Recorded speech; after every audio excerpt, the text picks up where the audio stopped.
नमस्कार।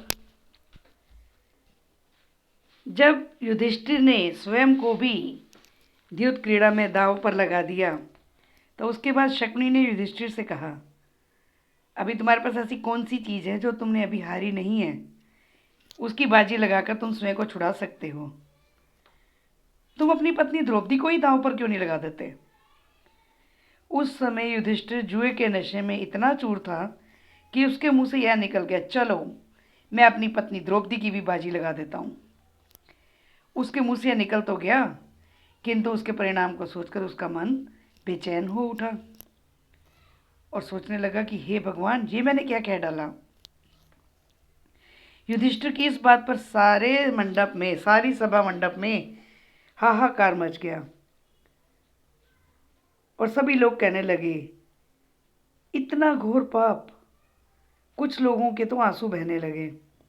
दुर्योधन और उसके भाई भी बड़ा शोर कर रहे थे, किंतु धृतराष्ट्र का एक बेटा युयुत्सु, वो बहुत दुखी हो गया और दीर्घ श्वास लेकर उसने अपना सिर झुका लिया। शकुनी ने पासा फेंककर इस बाजी को भी अपने नाम कर लिया।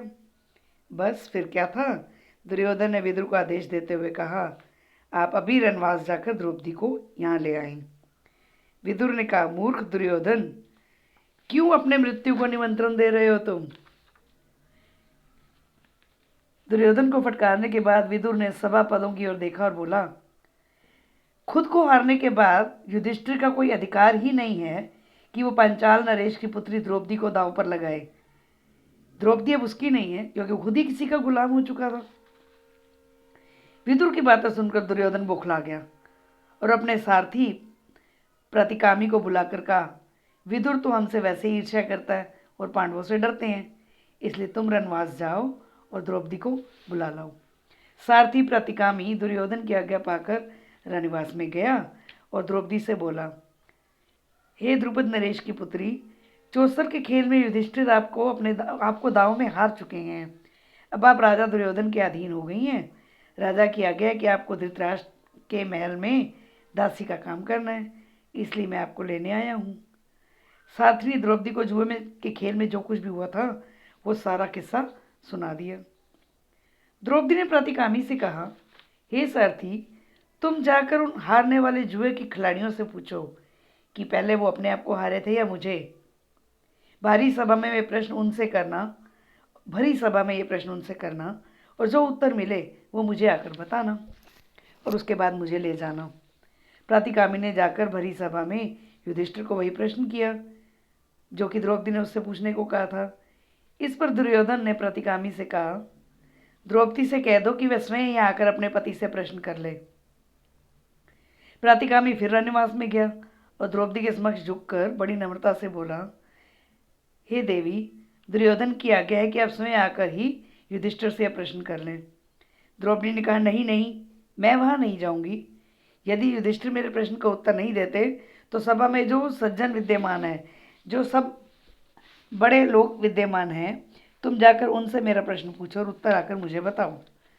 प्रतिकामी लौटकर फिर सभा में आया और उसने सभासदों के सामने द्रौपदी का वही प्रश्न दोहराया। यह सुनकर दुर्योधन झल्ला उठा और अपने भाई दुशासन से बोला, दुशासन, लगता है यह सारथी भी भीम से डरता है। अब तुम ही जाकर उस घमंडी औरत को यहाँ पर लेकर आओ। दुशासन तो बस इसी बात का जैसे इंतजार कर रहा था। वो रनिवास में पहुंचा, द्रौपदी के बाल बिखेर डाले, गहने तोड़ दिए और उसको बालों से पकड़कर घसीटता हुआ सभा की ओर ले जाने लगा। द्रौपदी व्याकुल हो उठी। उसकी ऐसी दयनीय दशा देखकर धृतराष्ट्र के एक बेटे विकर्ण को बहुत दुख हुआ। उससे देखा नहीं गया और वह बोला, हे वीरो, सुनिए, युधिष्ठिर को चौसर के खेल में धोखे से बुलावा दिया गया था और वो इस जाल में फंस गए और अपनी पत्नी तक की बाजी लगा दी। यह सभी कार्य न्याय के विरुद्ध है। दूसरी बात यह है कि द्रौपदी अकेले युधिष्ठिर की पत्नी नहीं है, वो पांचों पांडवों की पत्नी है, इसलिए उसको दाव पर लगाने का अकेले युधिष्ठिर का कोई अधिकार नहीं था। इसके अलावा एक और मुख्य बात कि एक बार जब युधिष्ठिर खुद को ही दाव में हार गए तो उनको द्रौपदी की बाजी लगाने का कोई अधिकार नहीं है। और युधिष्ठिर को द्रौपदी के नाम लेकर उसकी बाजी लगाने के लिए शकुनी ने ही तो उकसाया। चौसर खेल के जो नियम लोगों ने बना रखे हैं उनके बिल्कुल विरुद्ध है। इन सब बातों के आधार पर इस सारे खेल को रद्द ठहराता हूँ। मेरी राय में द्रौपदी को नियम पूर्वक नहीं जीता गया है। युवा विकर्ण के भाषण से वह सभी लोग जो है समझ के उनके मन में जो संदेह था वो सब जो है छट गया। सारी सभा में शोर मचने लगा। यह सब देखकर कर्ण उठकर खड़ा हुआ और गुस्से से विकर्ण को बोला, विकर्ण, तुम अभी बच्चे हो। सभा में इतने बड़े बूढ़ों के होते हुए तुम्हें बोलना शोभा नहीं देता है। तभी दुशासन द्रौपदी को सभा में लाया और दुर्योधन के आदेश पर उसकी साड़ी को खींचने लगा। जैसे जैसे वो साड़ी खींचता जा रहा था वैसे वैसे साड़ी लंबी होती जा रही थी। और आपको मालूम है वो साड़ी कौन लंबी कर रहा था? श्री कृष्ण। उनके आशीर्वाद से वो साड़ी लंबी और लंबी होती चली जा रही थी। आखिर साड़ी खींचते खींचते दुशासन के दोनों भुजाएं थक गई। वो हाँफने लगा और थकान के कारण धरती पर बैठ गया। सभा के लोगों में कंपकपी फैल गई और कानाफूसी भी होने लगी कि ये कैसे हो गया। इतने में भीम उठा, क्रोध के कारण उसके होठ फड़क रहे थे और उसने बहुत ही ऊंचे स्वर में प्रतिज्ञा ली, हे उपस्थित सज्जनों, मैं शपथ खाकर कहता हूँ कि जब तक भरतवंश पर कलंक लगाने वाले इस नीच दुशासन की छाती को चीर नहीं लूंगा तब तक इस संसार को छोड़कर नहीं जाऊंगा। भीम की इस प्रतिज्ञा को सुनकर सभी लोगों के मन में एकदम से डर बैठ गया। इन सब बातों से धृतराष्ट्र को आखिर में समझ आ गया कि जो कुछ भी हुआ है वो ठीक नहीं हुआ है और उसका परिणाम तो शुभ होगा ही नहीं। यह उनके कुल के पुत्रों के विनाश का कारण बन जाएगा।